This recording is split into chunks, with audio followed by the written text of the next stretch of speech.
We end this week talking about Jeremiah.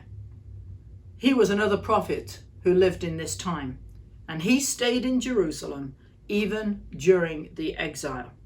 He was thrown into prison. He was even thrown into a dry cistern, not by those who were coming in to take over the city, but by his own people. He was taken in the end, against his will, by the remnant who were left, as they escaped to Egypt to flee from the Babylonians before they came back. He was rejected by his family, friends, neighbors, kings, priests, Jews and foreigners alike. He lived a lonely, poor life. By today's standards, we might call him a failure. But he preached God's message of the impending doom, and he then announced a new covenant that was going to take place. He was referring to the coming of Christ.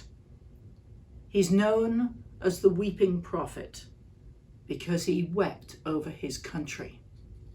Maybe that is something we could practice today.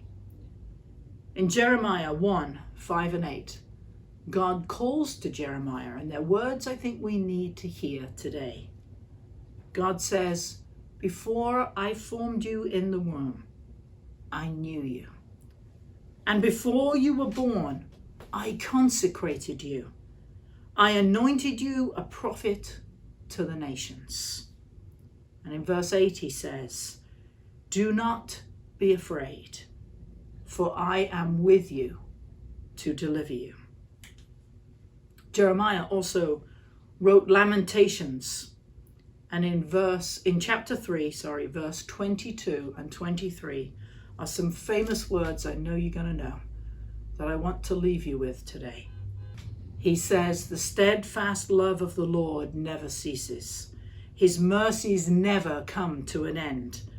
They are new every morning.